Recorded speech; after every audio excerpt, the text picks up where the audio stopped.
What's up, everybody? Welcome back to the Martian and Ozzy podcast. This week, we're back to talk about the UFC card going down in Paris, France this Saturday afternoon for us Americans. There are 11 fights going down in Paris, and we're going to be breaking them all down, talking about the betting odds and giving you our thoughts on those fights. So we'll be doing that in just a moment. But first, got to introduce my co host, as always, Ozzy. How we doing this week, my man? We are back. We're still in international waters this week. I'm a fan of France myself. And okay card here, some switch ups and stuff like that. But we're going into Q4 now. So had a solid year so far. Looking to keep pushing, have on a nice roll through summer. But yeah, some good fights coming up. I'm looking forward to it. And a lot of fights I think in the future that are kind of still to be made that should be pretty exciting as well. Yeah, I think the card is pretty bad. I mean, it has a lot of French fighters on it, so I mean, I'm sure it'll be a great atmosphere. The last time we were there, it was an insane atmosphere. I think Gane versus Tuivasa was one of the most like electric crowds I've ever seen for a fight. And they just appreciate anything over in Europe, you know. So I mean, like for this card, for example, I'm watching Cage Warriors fights, and the crowd there is just fucking incredible. So they just show out for their fighters in Europe. So I'm sure it'll still be a good, entertaining event, despite some of the fights not being too great. And then last week, did you win any? You win any bets last week? Yeah, so good overall slate last week. Only kind of things that didn't go my way was Span leaving that fight on the table. That fight was just I don't know, it was kind of like crawling on my skin like how Span was fighting. But I should have known better, right? I think I said I'm like I didn't think Anthony Smith would win that fight, but I should have just avoided it altogether. But all that being said, still ended up double digit units up, so about 13 units up. So most of the reads were really, really good last week, and had a lot of good dog money plays. Kanan Song ended up on Billy Goff, Mikal, Waldo, Troy by decision. So a lot of good stuff there. And yeah, that Troy window started off really good vibes, 5 a.m. with the boys, and we kept it rolling through for a nice week. Yeah, your tweet totally predicted that. That was a good Right on one the money. there. Mhm. Nali Yang living up to her title as the worst women's fighter of the past 3 years. Think Lovely. think that was pretty spot on. Only real the women's MMA has hope. Erin Blanchfield won her fight, Aaron as we Blanche said. by decision. Aaron Blanche by decision did come through. Weird fight, but I think overall good performance despite it being so weird. Um, and then just McCall Shaychuk is probably one of the most entertaining fighters in the sport right now. Top five for Show me. showing Top out five for the favorite middleweight fighters. division. And Mhm. only middleweight fight on the card, and it was just an absolute Amazing. banger from start to finish. And Exactly what you want. that's just like a fight you like. That's like you show your friends like who like don't watch MMA or something, like that, and you're looking for something to watch. And you're like, oh, let me put some shit on real quick. And And that's a perfect fight right there where people are gonna be like, Chitty, Chitty's gonna win. And you're like, yo, watch this little Terminator motherfucker right here. He moves all herky jerky, and he's left. Oh man, I love McCall. They need to make Chris Curtis versus Mikal. Mikal needs a push. We need a push for Mikal into the top. I don't know if he's ranked, but he's the best. Don't give yeah, him Kyle. Don't give him Kyle. Don't do none of that bullshit. But this guy's the best. He's number one. you've been supporting him for a while, a long while. I think since like Gamzatov, if I remember correctly, you've That's been right. really on that train.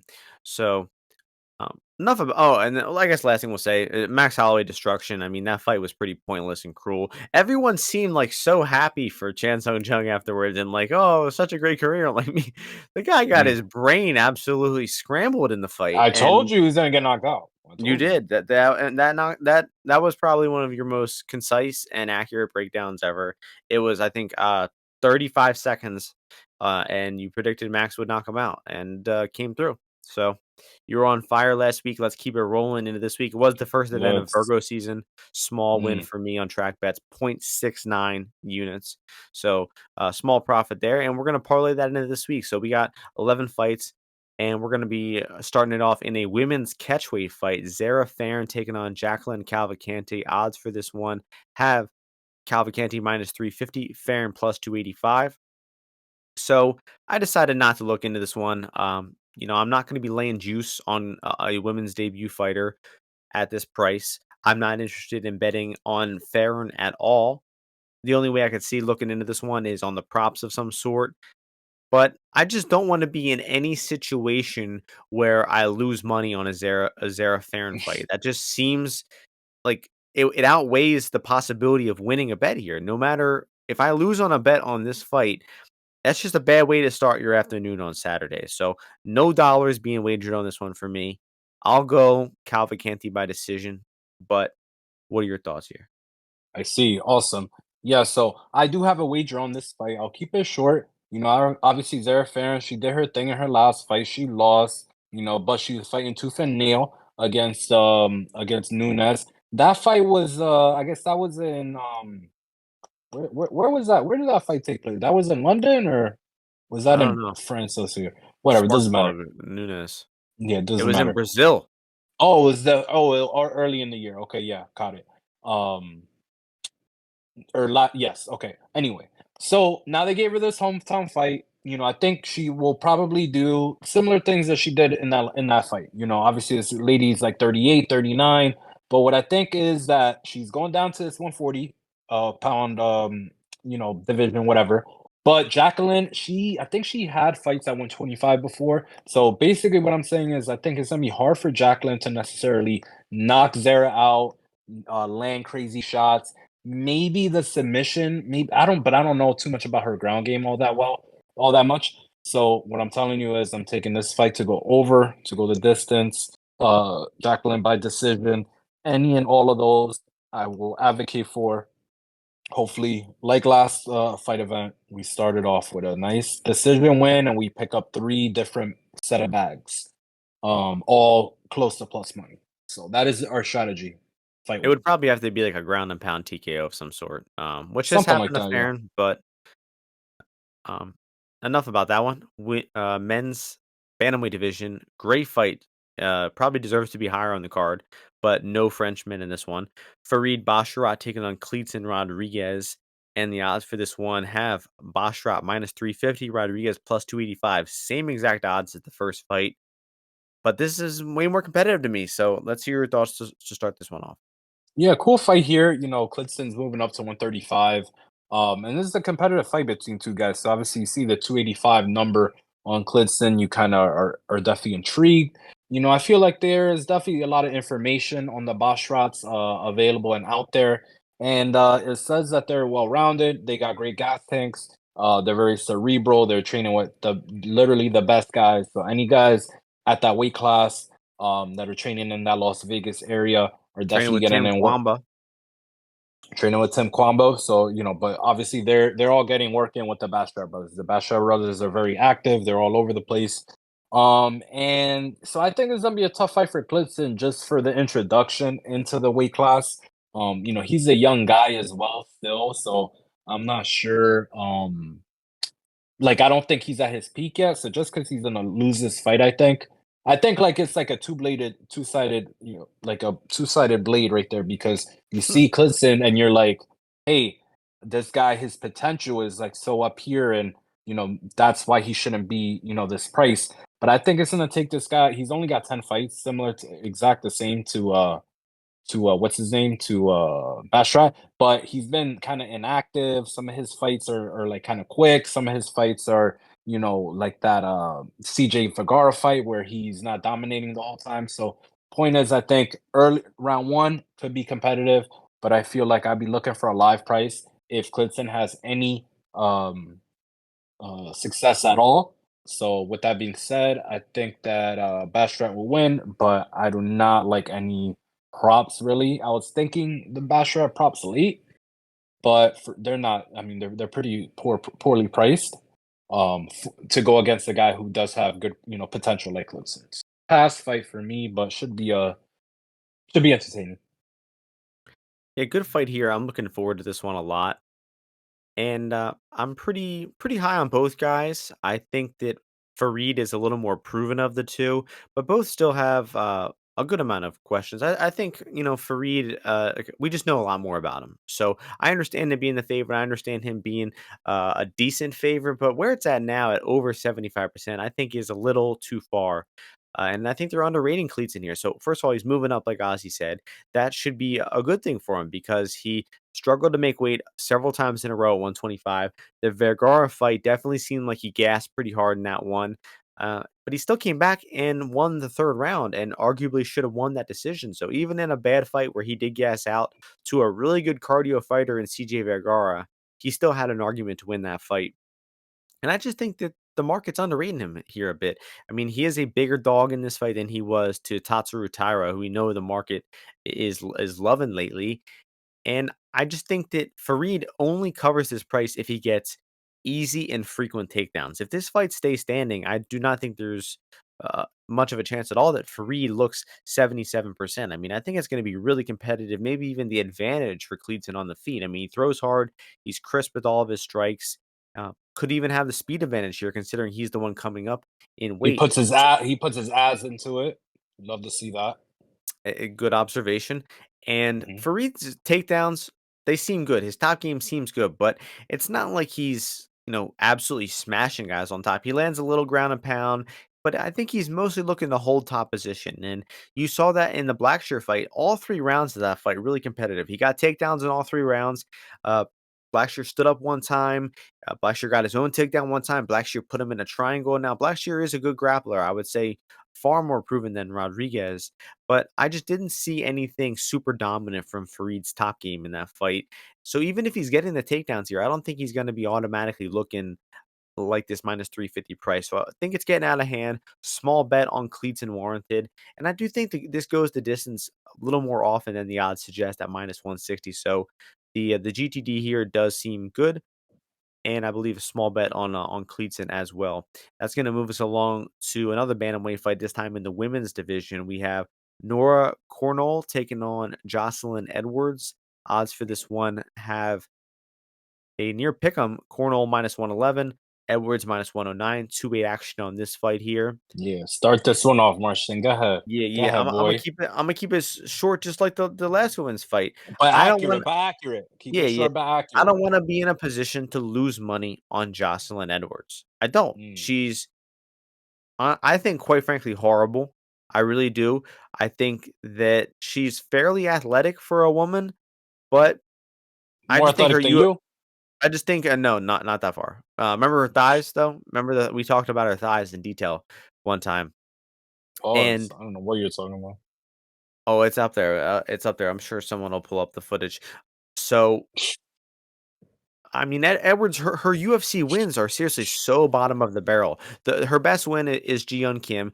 That was a fight that was, a little controversial, but she probably did slightly deserve to win that one. The Pudilova fight was seriously one of like the worst decisions all year. Total robbery there. She also, guys, she missed weight 2 fights in a row. So she's clearly having trouble making this weight. I don't think she's very good. I don't think she has a really good instinct for fighting. She's a horrible grappler. And I just think Cornell is more mean. She fights meaner. She gets in the clinch. She throws good knees and elbows. When she gets on top, she's looking to elbow bitches in the face and get that Mm. mounted crucifix. And I just think that she's meaner. She does more damage. And I think she's going to win because of that. And I'm not betting on the fight, even though it's pick 'em.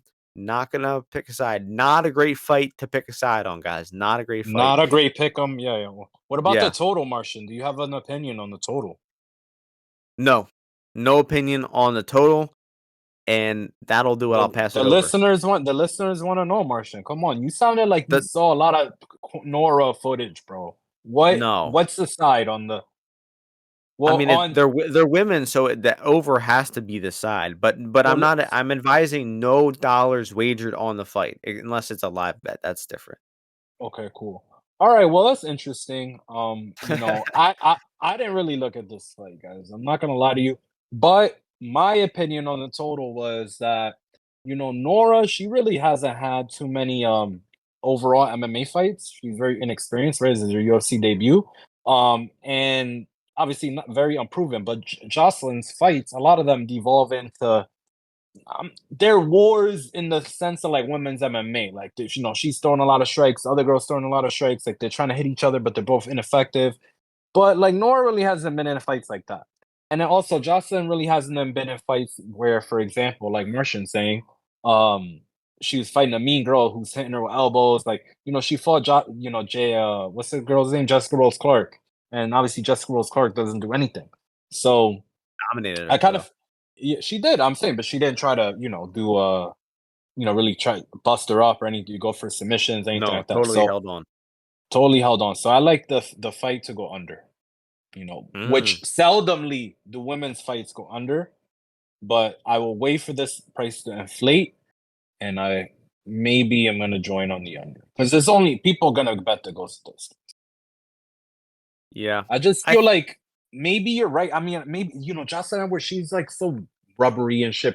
I'm gonna probably just avoid it unless it's a huge price. But I think Nora ITD. That'll be my pick. Nora, okay, got it. That's enough about that one. We will move on to the next fight, which happens to be in the Banger alert! welterweight division. Great fight here.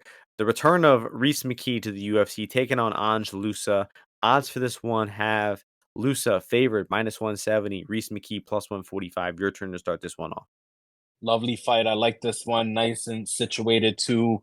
After we get a few, a few fights out of the way. Maybe if you're hitting the gym, you're right back to 2 o'clock. You're ready for this fight, and I think this fight will deliver. Both these guys are more strikers. I think Angelusa might go for a takedown or two, for sure, just because he had some success with that against Fletcher, and then McKee had bad, experiences with that in the UFC.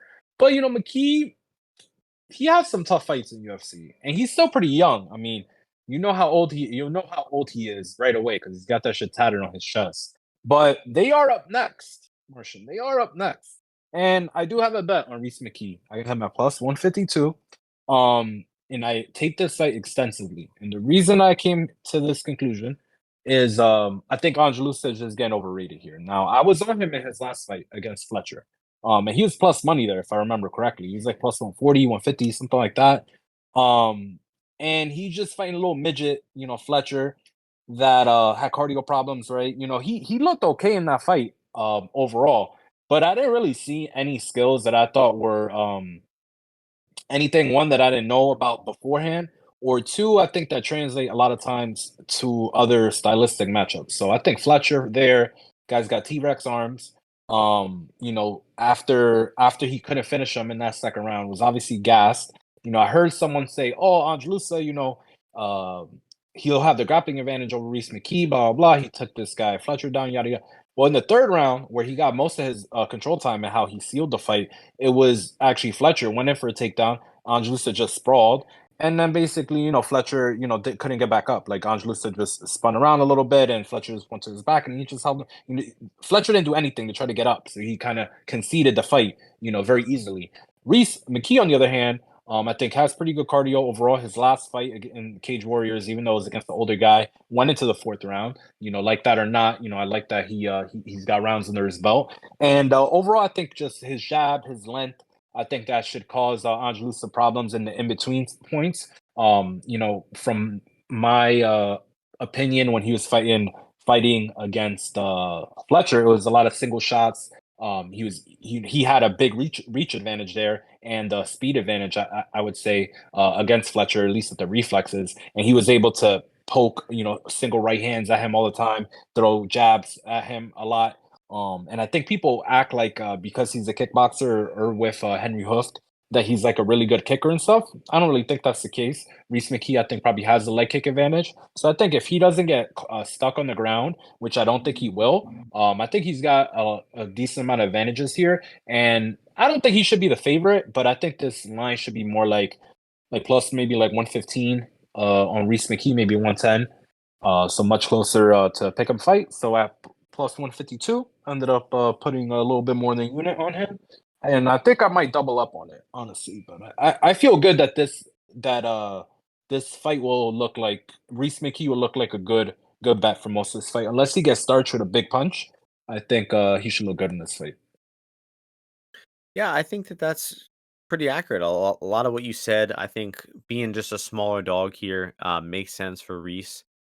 And I think the fight you got to really look at is Lusa versus Lazez because, he's old. People like to think he was a prospect for a while, but he actually got into the UFC at like 34, and he fought Lusa when he was like 35, 36, and he kind of just prodded at him, through a lot of like it was kind of just a sparring match, honestly. Neither guy really went hard in that fight, and Laziz just outstruck him the entire fight. Um, and half of Lusa's strikes were leg kicks, 40 out of 88 of his 6 strikes were leg kicks, so he just wasn't landing enough to the head. But I think that Reese-McKee throws a lot to the head, he mixes up his targets well throughout the whole body, but I think the guy landing the more punches to the head in this fight is gonna be Reese-McKee. We don't know what kind of judge we're gonna be dealing with.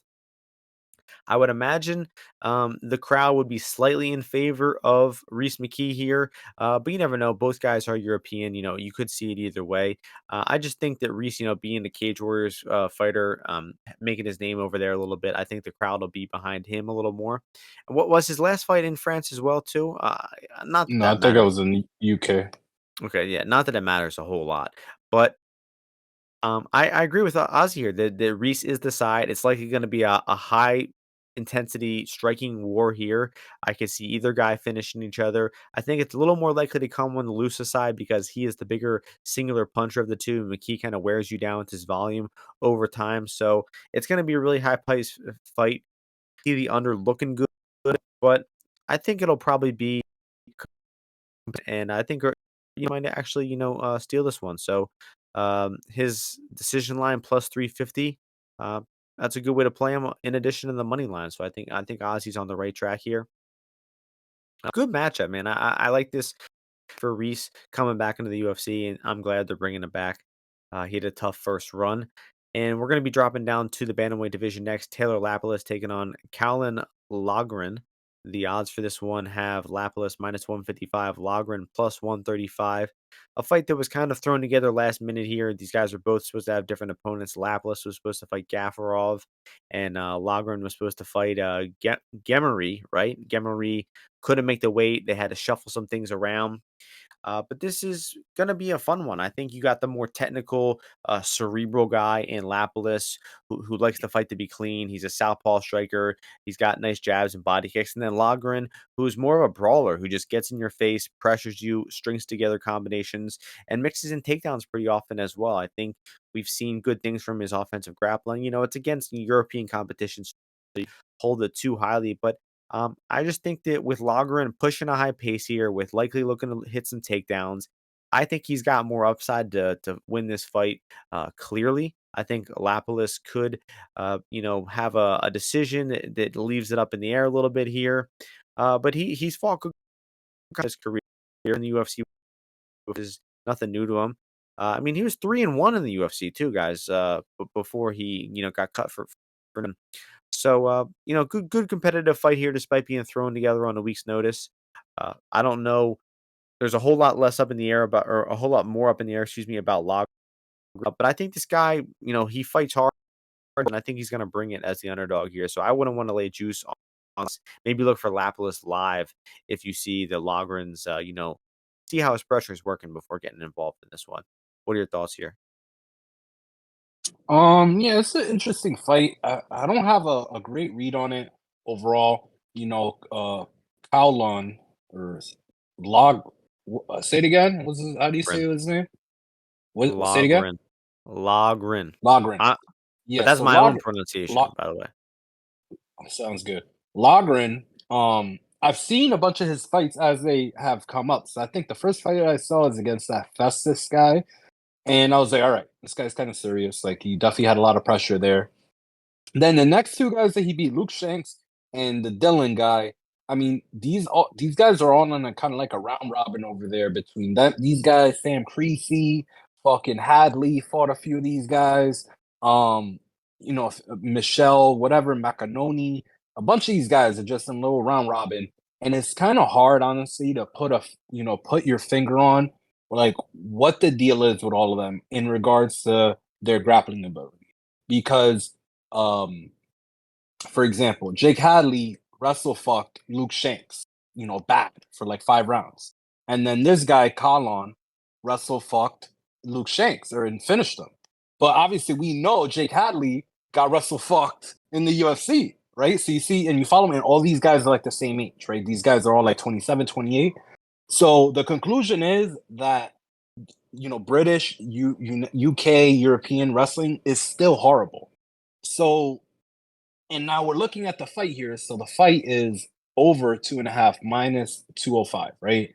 So my feeling is in this fight is this kid cannot pace himself, or he might have the best cardio ever. So he might be like who's the guy that beat Francis? What's his name? Isaac the or whatever the fuck. Bulgarian, yeah. So he might just have like a crazy gas tank and could go, go, go, go, go, go, go. But either way, I think the fight probably goes the distance because I don't think he could finish Taylor. Taylor's got 21 fights under his belt, never been finished. He's pretty good with his defense. He moves his feet a lot. They're gonna be in a bigger cage, and Loughran is used to as well. And he hasn't really fought, or I think Luke Shanks is actually a southpaw, but he's a fucking little gremlin, British dude, right? Like he's got no footwork. None of the guys this guy's ever fought have any footwork.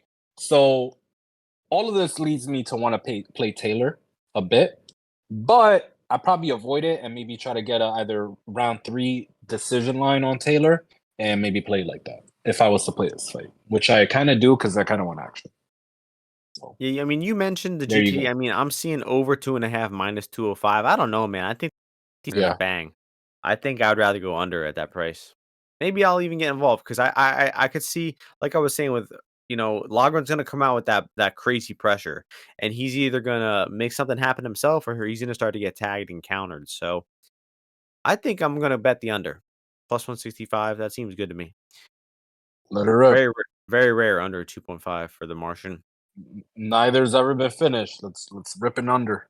Also, this guy, Loughran's first fight was against a guy who was 0-31. His second fight was against a guy who was 0-39. Hell of a start to the career there. Good confidence boost. But this will bring us to the last fight on the Morgan Charriere taking on Manolo-Ghemmouri, which is a tremendous Italian name. Morgan Charriere is minus 340. Ghemmouri plus 280. Your turn to start this one off. Honestly, I don't really have thoughts on this one other than freaking Morgan looks like a trap rapper. I mean, he looks like he uses auto tune. He looks like Triple X. Honestly, I didn't want to say it, but he looks like Triple X. I think Tyrone's strong. No, the X to XX Oh, whatever. You know what I'm Tentacion. talking about? Yeah, Yeah. he looks just like him. He looks just like him. But I don't really have thoughts on him. I mean, the guy's a tank. The guy's he kind of reminds me of like um damn, it's hard to kind of like put it together, but he's he's a weird fighter, dude, because he at what weight he's at 145. He doesn't seem like a 145 fighter. He seems more kind of like a middleweight to me, like a welterweight. He's very strong. He could wrestle a bit. He could get out of takedowns since he's been 5 rounds before against some super legit guys. But he's there to be hit a bit. He has some power though himself. He's very experienced, man, for a 27-year-old guy. Fighting out of Europe, very experienced, hasn't really been finished too much, has gone the distance a bunch of times, but his decision losses, like I heard some people talking shit about, bro, his decision losses are against super legit guys, like very, very like other guys that are either UFC level or on the world level for sure. So he should fuck this Manolo dude up. But I don't really know shit about the Manolo guys. I didn't really this fight. There's too many fight. Like, come on, Labor Day, under summer. Come on, guys. I can't do all this. I looked into this one. So Thank you. Finally. Zacchini is just kind of similar to Loughran, where he just goes forward and chucks big shots. I don't think he's very good, but he goes for it. And Charriere seems kind of like almost like a Danny Green type of fighter where he likes to fight clean. He's good, he's well rounded, but it seems like he kinda, I don't know, like, taunts and plays with his opponents too much, and he doesn't really realize that these rounds come down to small little moments, and he has lost a lot of rounds and decisions in it just by coming up a little short. I mean, he's 5-8 in decisions, so, I mean, that's a bad record.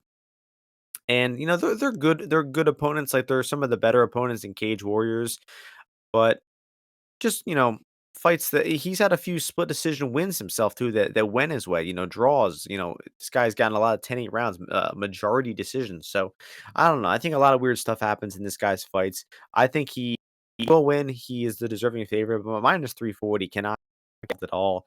And Zecchini, I think, is probably just going to come at him and go for it early and probably maybe even get finished himself. So yeah, not a confident read on that one for me though. Don't really see any bets I'm interested in. That'll move us along to the main card. First fight in the featherweight division, a fight that was thrown together on a week's notice here. We got Gomis versus Yanis. William Gomis taking on Gane-Spivak. Odds for this one have Gomis minus 235, Yanis plus 203. I've got a bet on Yanis here. Is it the only French versus French fight on the card? Yeah, it is. So you never know who the crowd's going to be behind here. Um, one guy is more You're really into one. that this Oh week. yes, one guy is more Really? Caucasian. One guy is less Caucasian. So I don't know if that'll play a role into who the crowd is cheering for. But both these guys Who's are the more Caucasian guy? Giannis. That would be Giannis by a slight margin. But Okay.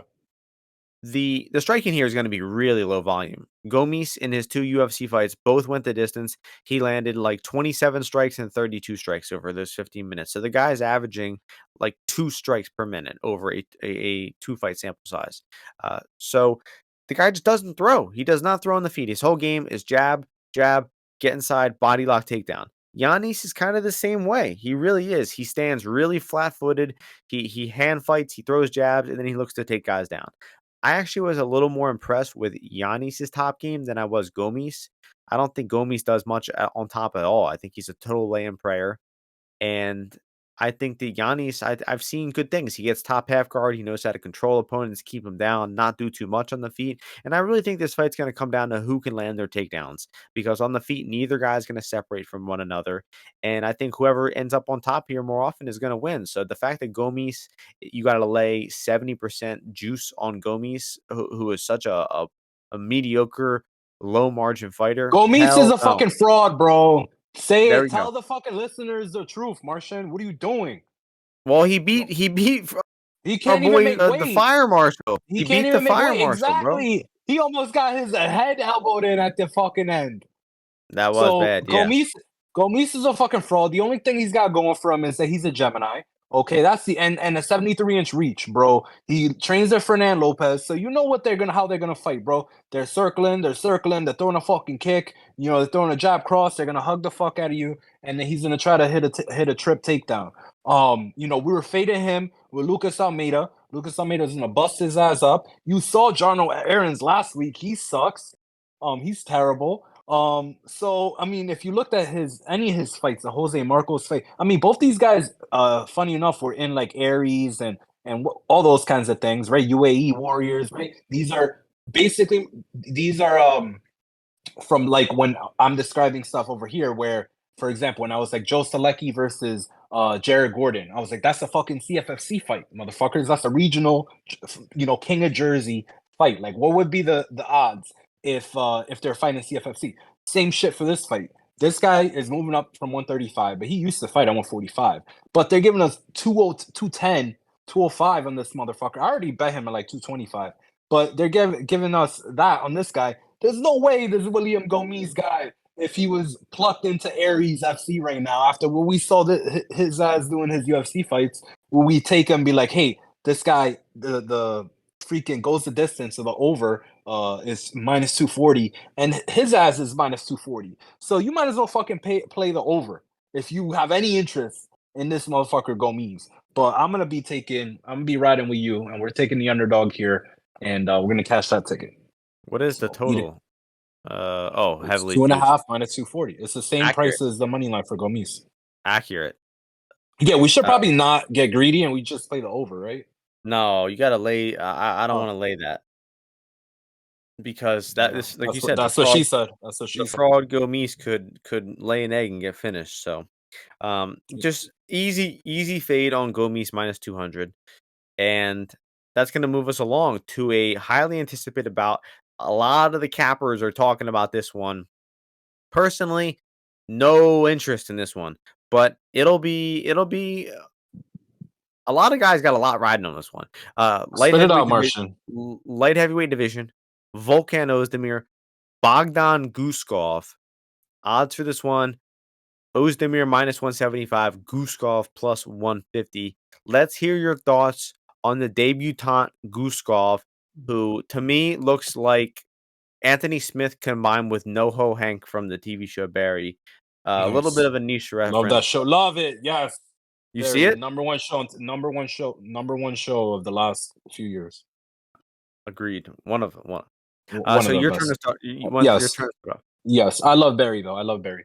I love that guy too. Whatever the name of his was. No problem. Yeah. So if you guys were coming on this podcast or listening to us, weekly. First of all, shout out to you. Appreciate it for sure. Like and subscribe, share. But second, unfortunately, you are not gonna get very much detail on this fight here because this fight here. I mean, personally, I'm looking at Volkan. This is the thing. I don't like fading fades with fades, right? But especially when it's like a guy like Volkan, where I like betting against Volkan. Like I'm the dumb motherfucker that I had Paul Craig against Volkan that one time. But then I also had Nikita Krylov last time. So don't get it fucking twisted. And it was for a much higher rate. So but point is, I did bet a little under here when it was -130. Not committed to it or a passion take, but basically everyone that I know that I think is okay at betting at MMA, they say, "Hey, this guy's a fraud. Volkan should be able to knock him out." Blah blah blah blah blah. Personally, I just feel that Volkan, he's very upright. He doesn't really have a great guard in terms of blocking punches. He likes slipping punches and then throwing like that overhand over the top into the left hook, or he'll do it in the other direction, right? The left, slip and then left hook to the overhand. But he's gonna be there for this guy to jab. So this guy's gonna be able to jab. They're gonna probably be trying to jab each other. But Volkan doesn't really throw jabs. He kind of like throws those walking in punches. And that's why he kind of started getting, one, Yuri was able to kind of get away from him a few times, but then he started getting hit with straight shots, that every straight shot that Yuri was throwing. So I don't know too much about this guy. I watched a few of his fights. A lot of them were quick. I saw the one that he got knocked out by that one guy, but that one guy is not that bad. So, Volkan, I think he kind of looks slow at 205, honestly. Like, he kind of looks like a guy, maybe he could fight a heavyweight. I don't know. But I just never really liked his style. I feel like that Paul Craig fight, he looked terrible, even though he won. Like, he was just taking a lot of breaks. It looked like his engine and his motor was really slowing down. And he's fighting against a hungry guy here who's a little bit younger than him, looking to break into UFC here. I understand people like it, Volkan, and I respected the take, so I just took some exposure to the fight in the under 1.5 area. Yeah, I don't have much conviction here, and I think anybody like giving you a confident take on this Guskov guy, I think they're kind of blowing smoke because like how can you watch these guys fights and like think you got a really good read on them? I mean, like the fights are ending so quickly, Most of the like fights, I don't even know who's who until way yeah, later. Like I yeah, honestly, even the one he got knocked out in with the other guy, I didn't realize who. I was, oh, he's the one with the back tattoo. I didn't know. I had no idea. yeah. I guess in Russia it hasn't like caught on that they should put like the names on the screen with like the colored Sometimes they gloves. do, but I guess like I'm looking at it and I still get like I swear to God, I've gotten them mixed up a few times, and I'm like, oh, well. Yeah, And I but don't think it's because I'm that dumb, dude. It's because like the guys kind of look the oh, same. certainly Like not. Yeah, yeah, yeah. Don't sell it's yourself like short. no, definitely not. I mean, at least that part I could get right for sure. Right. I mean, you're bilingual. You can't be dumb by your own I'm definition. bilingual. Yeah, I'm bilingual for sure. Exactly. So, I mean, Guskov, who the hell knows, man? He doesn't look good to me. This price, I mean, it could be generous on Vulcan, but I really don't see Vulcan going out here and just making it look easy. I mean, we Volkan doesn't make anything look easy, no, bro. not Nothing. in several. He made Ear Latifi look easy. That was 4 years ago, and this dude just looks worn since then. Really worn. He And do, he doesn't train in America anymore, right? Because he can't come to America anymore. So maybe interesting. that's what. Because he used to be part of the Black Zillions, if I remember correctly. But then he beat Mm, up some guys outside of a bar, and now he trains hmm, in Europe. So, I had to remember that, but and from what I understand, is that European training, it ain't all that, bro. Yeah. Well, that would also translate to Guskov though. He's from Uzbekistan, as Ben And he Carson trains would call with, it. but he trains are like no, he train he's his training situation he's more in like Asia, Russia. Yeah, that is true. It is a stan. It is a former USSR country. Um, where did yeah, he trains it somewhere. Oh, is he training with Johnny Walker? Is that? Yeah, yeah, some other shit. Yeah, that too. Oh, interesting. That might be the X factor here, guys. That might be And you the know, X Johnny factor. Walker has the other Walker, his brother, Sirach, or That's true. whatever his brother. Brown belt in jujitsu. Yeah, man. I don't know though. That's enough about this shit. I think Volkan will win. Not confident enough. Over under, Martian, over under, pick one. I'll go over. I will. Okay. All right, you But fucking this piece of this shit. kind of this kind of reminds me of that Ruzaboyev guy. Remember, like he looked no good on tape. You're like, oh, a lot of his wins are just weird fights where he quickly finishes the guy, and then he catches a light kick and knocks Ferreira the fuck out. It's just because these big guys at 185, 205, high variance fights, as some like to call it, and this is gonna be. So no interest in the juice there. Next fight, lightweight division, probably the best fight on the card, highest level matchup on the card. Benoit Saint-Denis taking on Thiago Moises. Odds for this one have BSD minus 155. The Frenchman taking on the Brazilian plus 135. Moises, the veteran, the young veteran. And it's my turn to start it off, but I'm going to pass it over to Ozzy so he can start it off, actually. Is that cool? Yeah. Yeah, sure. Take, Well, why not? Yeah, yeah. Great fight here. Lightweight fight. We got Benoit Saint-Denis still holding it down here, trying to move up the lightweight ranks, and he getting froggy. You know, he's trying to skip some steps because he beat up that freaking Brazilian prospect. He was going with that he's going crow cop on him. I guess that guy never saw a body kick, and then he took him down and he kind of lambasted and he beat him up pretty bad. But here he's taking on, like you said, super super grizzled vet, ATT lightweight, Thiago Moises. Thiago Moises, he's grown a lot in the UFC. He came in, he had actually it's not LFA technically, it's like the RFA. That's how OG Thiago Moises is. He couldn't even fight in LFA because it was before his time. So, but he won like the belt there. Then he came into UFC, had to fight what's his name Benil, and he showed his wrestling right was bad there, but he's grown. Has added to his wrestling. Working with like Grant Dawson, a bunch of these other guys in that camp over there. His jiu-jitsu game has always been really good. His last fight against Costa, like a few weeks ago, people were saying, he's like the next great, Brazilian prospect. And Thiago kind of, it was a competitive fight for a little bit, but mostly Thiago handled him, especially once that second round started. And the fact is that Thiago just seen everything that Benoit Saint-Denis is going to bring at him. His last fight was against the southpaw. He's fought guys like, Islam Makhachev. He's fought guys like Bobby Green, who might, be like with the pressure and, trying to back him up, like Benoit might do. This is gonna be a big cage over there as well. And Thiago, he's got pretty good footwork. He moves, pretty well. But Benoit, he just doesn't have the amount of tools I feel on the feet overall that are going to reliably win this fight for him. He throws a body kick and he throws a left cross.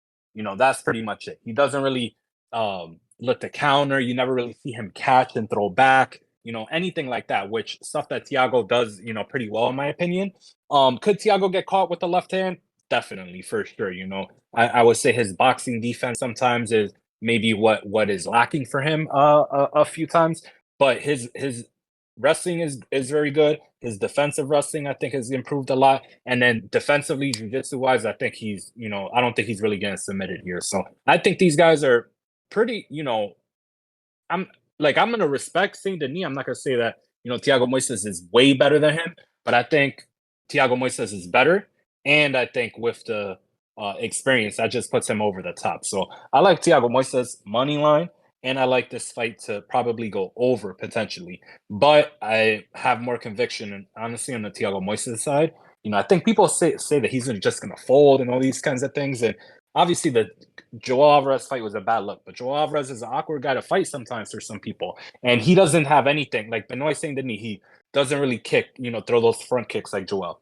doesn't throw kind of like elbows and stuff like that in the clinch, doesn't throw those knees, doesn't really have like a front guillotine game and stuff like that that you don't really want to shoot in and expose yourself to potentially. And there's gonna be way more room for I feel Thiago to navigate.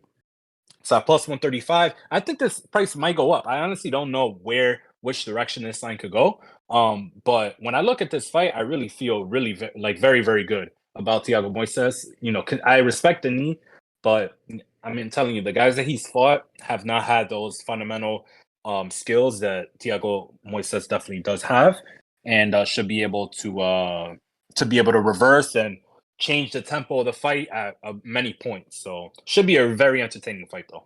But I love Thiago Moises in this spot. Don't get it twisted.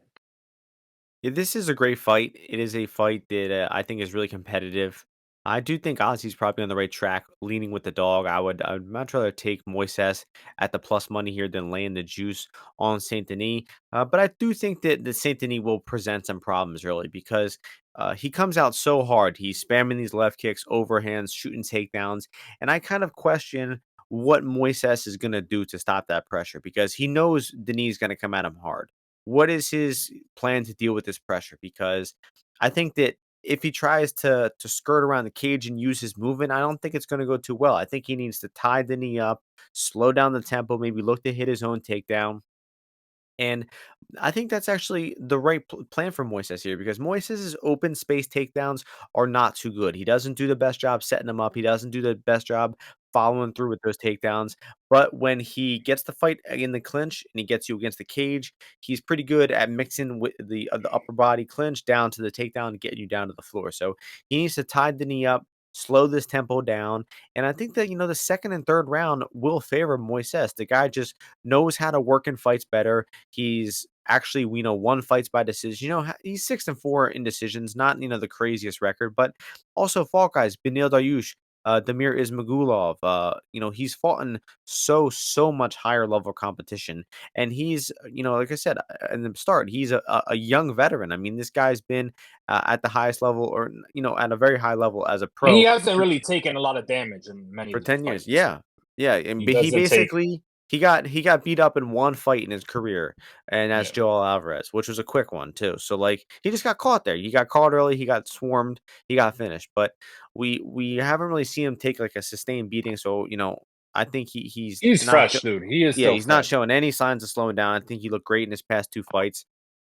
And this is going to be competitive. I think Saint Denis will get off to a big start here. Moises will shoot up to a bigger underdog, but then the tempo will slow down a little bit. Moises will work his way into the fights, make some reads, and start to take over in the second and third round. So I think it will be a Moises decision here, but it will be competitive. Wouldn't shock me to see Benoit win the first 2 rounds, but it would shock me to see Benoit winning in the third round. I really favor Moises if this gets to the third round here, which is big.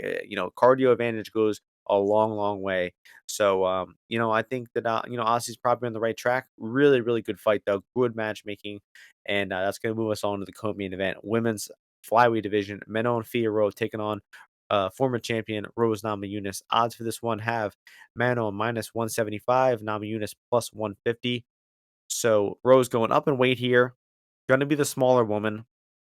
And I think she might even be the slower woman, despite going up in weight, because Manon is quick. She's got good footwork, good kicking, knows how to keep the fight at the distance that she wants, with her straight punches, with her side kicks, and can even hit an occasional body lock takedown from here and there. And I think that she's just going to beat Rose here, guys. I think the size is going to be too much. I think the distance striking for Manon is going to be too tough. I mean, what is Rose going to do at distance here, man? I think Rose or Manon is just going to be way more powerful and dangerous with her strikes. She's got better distance management. I think Rose is really going to have to crash inside, make something happen in the pocket, or get the fight to the floor. And I don't even think that. I rate her chances too highly of doing that. So I actually think we're probably seeing a little bit of over respect for Rose here based on her name value. And I think Fiorot is the side here at juice minus 175. It's a shaky scenario, guys. We always say don't bet women's MMA juice. It's historically not a good thing, but it's a little different when you have two fellow, top 5, top 10 esque women. When you have, good women fighters, I think the juice is a little bit more understandable than obviously the prelim tier fighters. So, in my opinion, Manon is experienced enough. We've seen good enough things to where I think the juice is actually probably fine on her here. Not even I think that all 3 of her past most recent fights, Chuk, Maya, Bueno Silva, all tougher opponents, than Rose here, so, I like Manon. What are your thoughts here? Yeah, intriguing enough fight here. I didn't really think that they were going to set up, um, Fiorot with this one, but obviously hometown fight. I think she's shown pretty well in a lot of her fights, and the biggest thing is that Rose. I don't know what her game plan is, what her approach is going to be, but I just feel that Manon, even in let's say like a pivotal third round. I just really don't foresee Rose having much grappling success, whether that be from the clinch or in the wrestling department. And I do think that Manon can wear Rose down. I was looking at Rose's past history.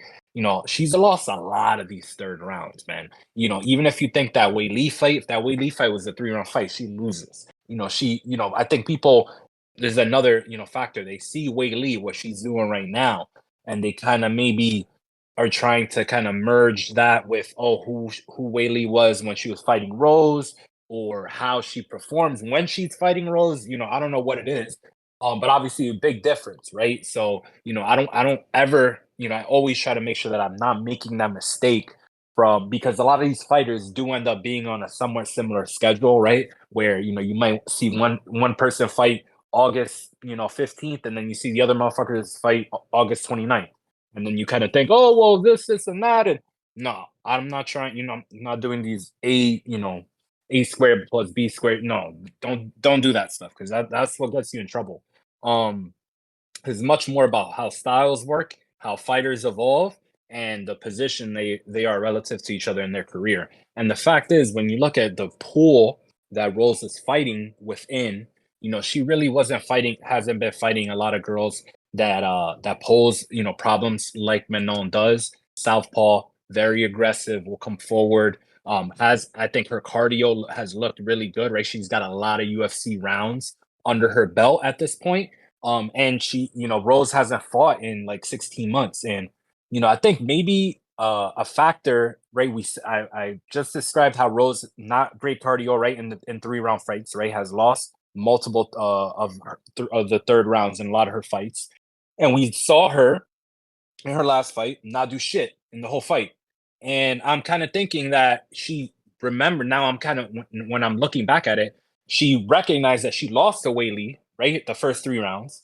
And the way that she won that fight was taking her down in, round 4 and 5, like having enough gas to do that, I guess. So I think she was just trying to save herself, in that fight against Carla, and that's why she wasn't doing anything. But I don't think in this fight she's gonna be able to save gas. So maybe Rose, if you like to play Rose, I think trying to snipe something early with her, in terms of a round prop, because a lot of her wins are, or a lot of her success or her best rounds are round one. Looking like the Jessica Andrade fight, and I think both of them, the ones that she had with her, and many of her other fights. But the girl doesn't really have that many fights under her belt in the last few years. Like Manon is catching up to her in terms of UFC fights, and she hasn't even been here that long. So I think she's a side as well, honestly. But this is a fight, and I think for a lot of these fights, people should do this: is before these fights, you got these leans. Tell yourself, who do you want to live bet beforehand? And I'll tell you right now, Manon is someone that I want to live bet. Thiago Moises is someone that Martian and I want to live bet. There's a few guys in here. Taylor Lapilus, a guy I want to live bet. Oezdemir-Guskov, a guy that I think I want to live bet. So I've got a few of these marked. And you saw it last week. It could pay dividends. That Tyler Santos fight, right? I think Aaron was the underdog right after round one. Is that Yeah, right? yeah. Well, but yeah, she got to plus Boom. 200 or something. She was the underdog. So that was a fight where you could realistically, that's the easy one to like spot beforehand, right? But you have to have this conviction. You have to kind of know this. You don't want to be caught off guard with, even if like it was a close round, right? Because sometimes you think a round's close or a round's, not close, whatever, but the live line doesn't really represent your opinion on it. And then you kind of have to make a snap call. So it's better to establish, hey, this is who I want to bet. because whatever the result of round one was, that you think, they're the better fighter in the second half of the fight.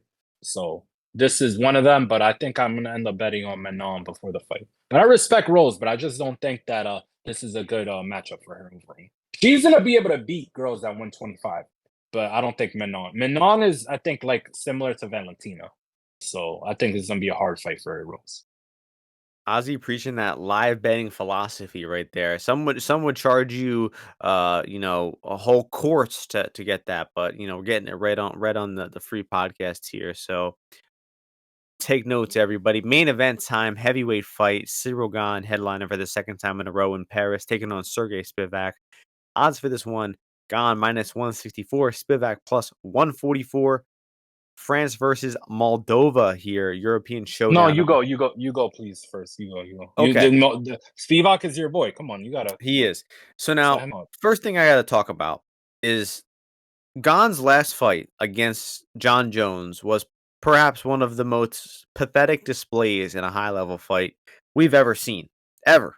Like, I don't know if anyone has shit the bed and shit their bridges as badly as Gane shit himself there. I mean, he got totally out of position throwing the left hand, got taken down, panicked, and then tapped to a submission that you should never be tapping to. I don't know about you, Ozzy. In my jiu-jitsu journey, I wouldn't want to be caught dead tapping to a choke like that in training, let alone Bro, I don't in get front of guillotine, dog. You the fuck you telling, dude. I don't get guillotine, it. dog. It's Yo, I yeah, was it rolling with really some insane dude this week. This motherfucker, this dude, I still don't know who he was, because after I was like, I don't even care who this guy was, but he's definitely some sick grappler from like Texas. And this guy was making it his mission for the 15 minutes that we grappled to try to guillotine me. No dice. That's the spot. exactly. That's the spot of a good grappler, guys. If you could get out of guillotine, so kids, work on your I guillotine mean, yeah, defense. it's a submission that at first it seems scary, but then it's Yeah. like all things when you realize that there's a way to work out of it, and as long as you don't panic, and there's a way to work through it. And in terms of like on a scale of 1 to 10 on how dangerous that guillotine was, it was probably like a 3 or a 4. It was nowhere Mm-hmm. near dangerous. And Gane was tapping 2 minutes in. 2 minutes in. He just completely was scared there. So Serghei Spivak is a man who can collapse in a similar way, but it's to strikes and not to submission. So both guys a little flaky. And I sort of think that one guy is going to finish the other here within 2.5 rounds. I do think the fight will go under 2.5. And I realistically see a path for either guy. Gone on the feet, his movement is going to be hard for Spivak to get inside. I really don't see Spivak having much striking success at all here. But then Gone also doesn't, pour it on at times. He doesn't really hit the hardest, and he also might be now scared to commit to that left hand because he committed to a straight left hand versus Jones. He missed it by a mile. He got taken down. So in this fight, we're likely going to see a lot of movement, a lot of jabs, a lot of leg kicks, maybe not even too many leg kicks because he's scared of getting taken down. I think it's just going to be Gone using his movement, stand on the outside, punching some straight punches in Spivak's face, and Spivak's going to be looking to close the distance. Obviously, he's going to be looking to get these takedowns.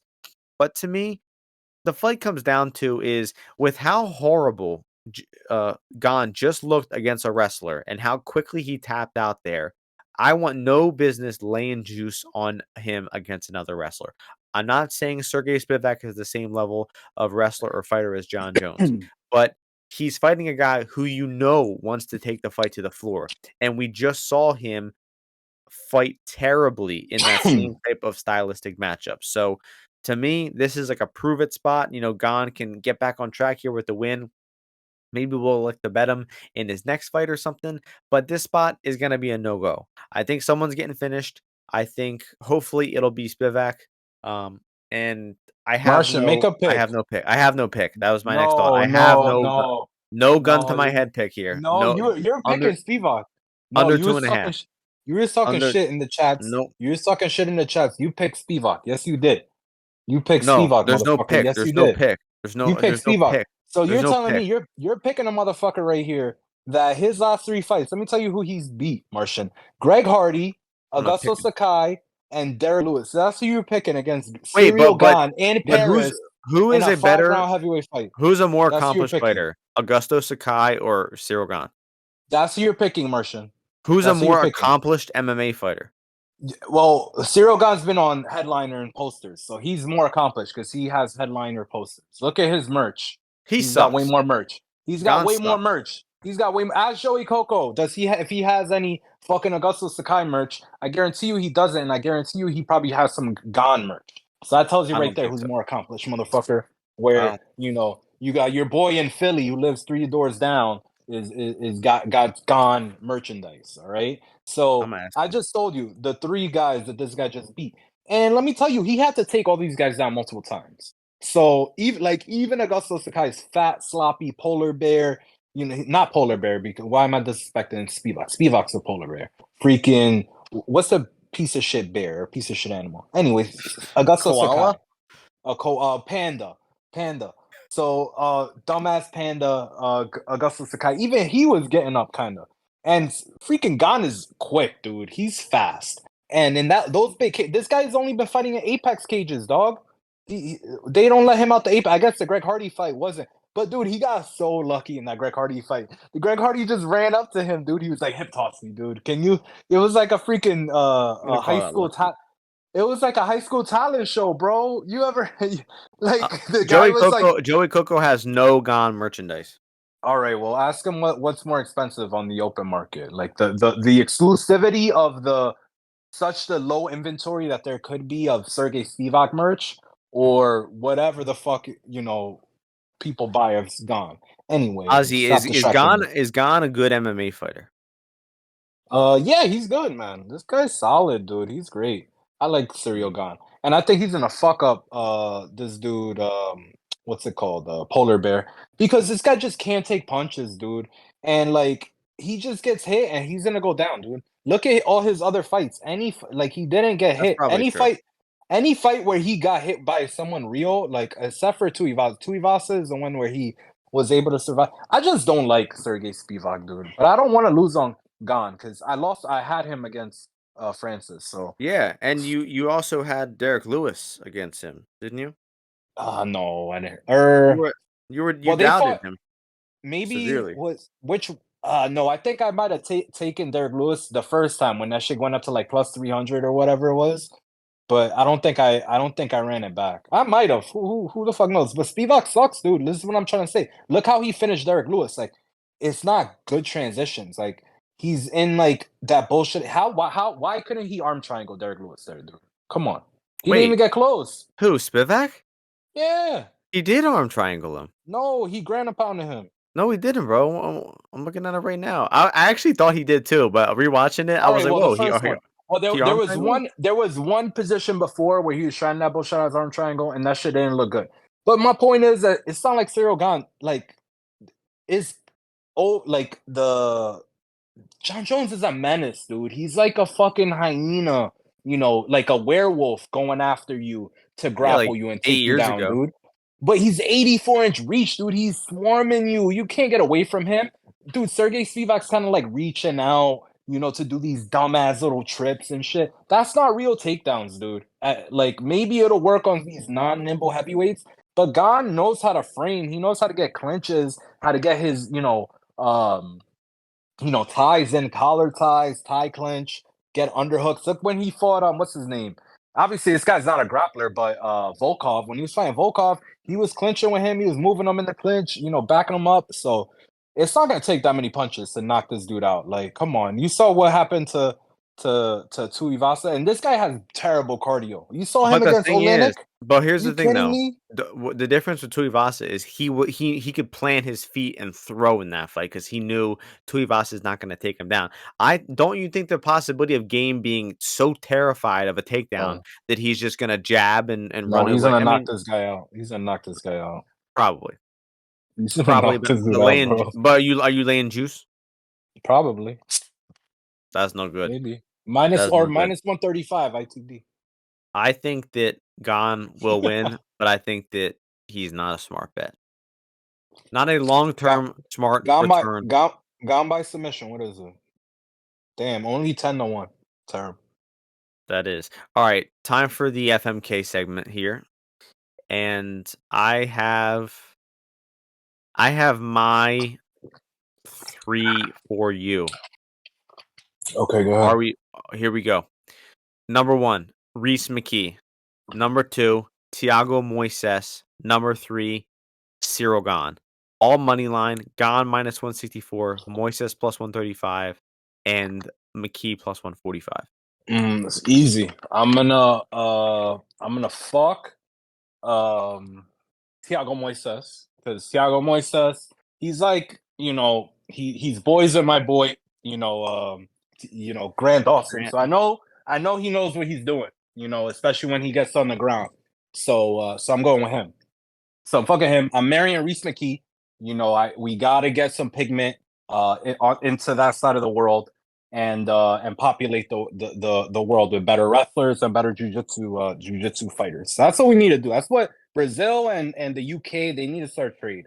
And then I'm killing Cyril Gane, just because, I don't mind Cyril Gane money line, but the fact is the sharp money it's probably on that's the funny thing about it, is that the sharp money is on Serghei Spivak, dude. Because You think? all the dude, do you think casuals are fucking betting on Serghei Spivak?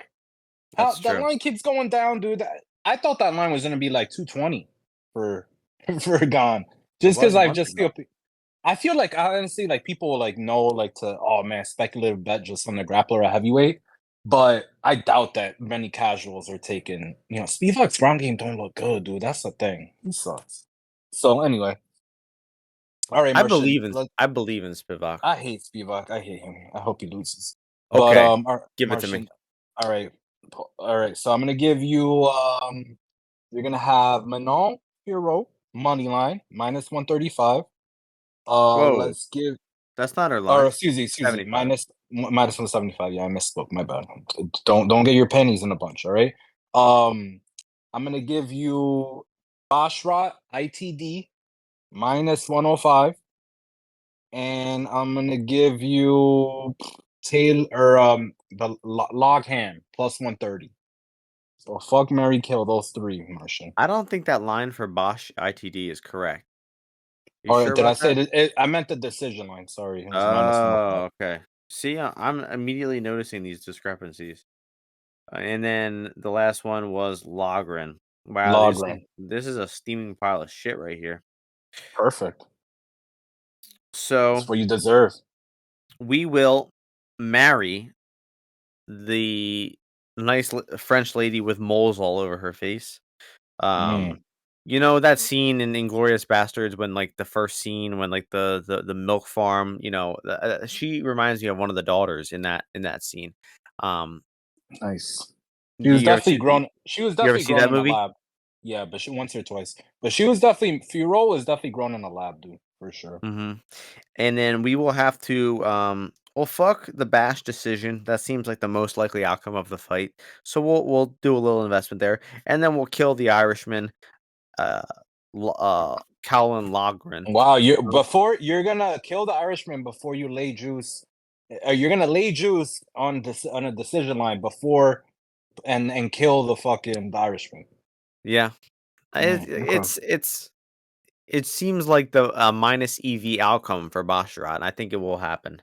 I see. Okay, cool, Disappointingly. So cool, that'll do cool. it. That'll do it for us, folks. The streak of UFC events continues, so don't worry. We will be back next week. It's the Sydney pay per view. Adesanya versus Sean Strickland. Yep, yep, and we'll be starting from the top of the card, guys. Remember that, That's right. the main event. First time in history. And that will do it. So hope everyone enjoys the fights from Paris this weekend. Happy Labor Day. Hope you all win some bets. And Happy Labor Day. yeah, sure. Hope you all enjoy the fights, win some bets. We will see you all next week before the next UFC event. Peace out, everyone. Later.